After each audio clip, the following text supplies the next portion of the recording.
kelas 5. Hari ini kita belajar pembelajaran IPS subtema 3, yaitu tentang ketampakan alam dan ketampakan buatan. Nah, mari kita bahas ya. Yang pertama, ketampakan alam. Ketampakan alam adalah sesuatu yang terbentuk secara alami akibat dari peristiwa yang terjadi di alam. Nah, adapun ketampakan alam di Indonesia itu seperti contohnya yang pertama, siapa yang tahu nih dari gambar ini? Iya, benar, pegunungan. Pegunungan adalah sekumpulan bukit yang membentuk barisan. Jadi bukan gunung ya anak-anak, hanya bukit yang membentuk barisan. Dan adapun pegunungan yang di Indonesia antaranya yaitu Pegunungan Bukit Barisan yang berada di Sumatera, Pegunungan Tengger dan Pegunungan Sewu yang ada di Jawa, Pegunungan Meratus yang berada di Kalimantan, dan Pegunungan Utambela yang berada di Sulawesi. Nah, ini masih beberapa pegunungan yang ada di Indonesia. Sebenarnya Indonesia itu memiliki banyak pegunungan.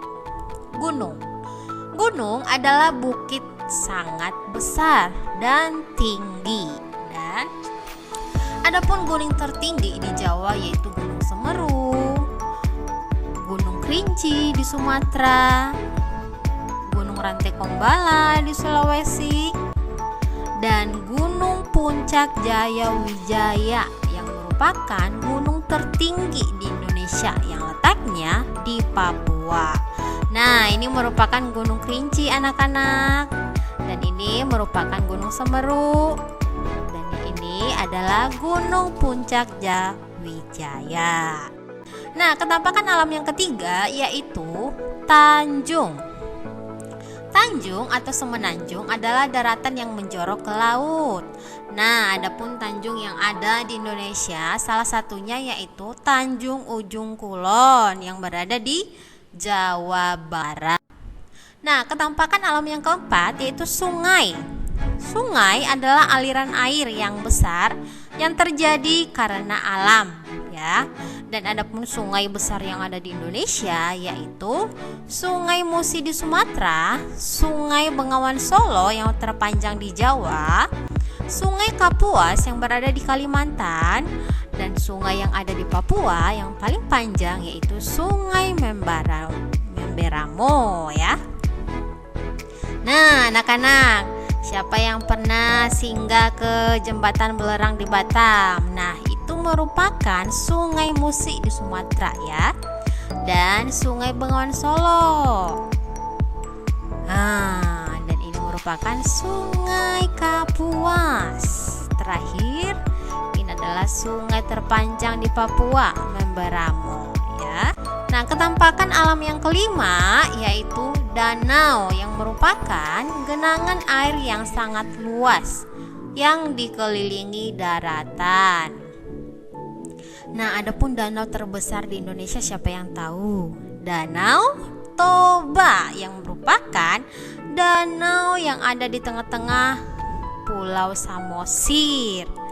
Nah, siapa yang pernah ke Danau Toba anak-anak? Nah, ini dekat nih dengan rumah Bu Olim nih ya. Hanya 1 jam dari rumah Bu Olim nih. Bisa singgah ke sini ya. Wisatanya sangat cantik. Yang keenam, ketampakan alamnya yaitu teluk. Teluk adalah bagian laut yang menjorok ke daratan. Menjorok itu maksudnya masuk ya ke daratan. Nah, teluk biasanya digunakan untuk pelabuhan laut karena daerah tersebut bebas dari ombak yang besar. Nah, adapun teluk di Indonesia yaitu Teluk Jakarta dan Teluk Penyu. Siapa yang pernah ke teluk ini? Mungkin anak-anak sudah. Yang ketujuh, selat. Selat adalah laut yang sempit yang menghubungkan pulau yang satu dengan pulau yang lain. Nah, Indonesia juga memiliki banyak selat karena di Indonesia itu terdapat beribu-ribu pulau besar maupun pulau kecil. Salah satunya adalah Selat Sunda yang menghubungkan Pulau Jawa dengan Pulau Sumatera. Nah, anak-anak bisa lihat di peta ini ya. Nah, berikutnya yang kedua, ketampakan buatan di Indonesia. Nah, ketampakan buatan itu adalah sesuatu yang ada di alam, tapi ada campur tangan manusia. Berarti itu sebagian besar dibentuk oleh tangan dan hasil kerja manusia. Yang pertama, contoh dari ketampakan waduk. Waduk merupakan bendungan yang merupakan danau buatan. Dan waduk ini biasanya dimanfaatkan untuk kepentingan irigasi, perikanan, PLTA, dan wisata. Nah, siapa yang tahu waduk ini? Iya, benar. Ini adalah waduk yang ada di Jawa Barat. Yang kedua, pelabuhan. Pelabuhan merupakan bandar atau tempat berlabuh atau singgahnya kapal-kapal, baik itu kapal barang ataupun kapal penumpang ya. Dan pelabuhan ini juga sebagai tempat transaksi perdagangan ekspor impor barang ya. Siapa yang tahu pelabuhan di Indonesia? Iya, Pelabuhan Tanjung Priuk di Jakarta dan Pelabuhan Tanjung Perak di Surabaya. Nah, anak-anak bisa melihat ya bagaimana Pelabuhan Tanjung Priuk ini bekerja karena ini merupakan pusat dari transaksi perdagangan ekspor impor barang ya.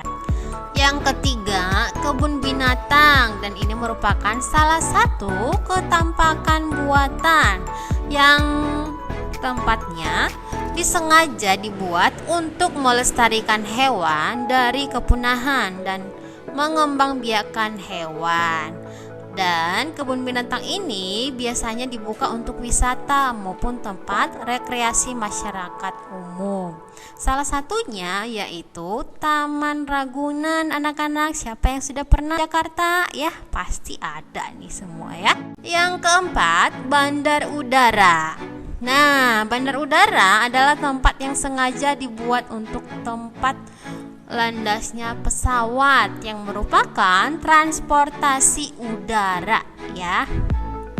Nah, adapun bandar udara yang terkenal di Jakarta yaitu Bandar Udara Soekarno-Hatta, Juanda di Surabaya, dan Kuala Namu di Sumatera Utara. Nah, Ibu Olim sudah pernah nih singgah ke sini nih karena mau pulang kampung jadi harus naik pesawat ya.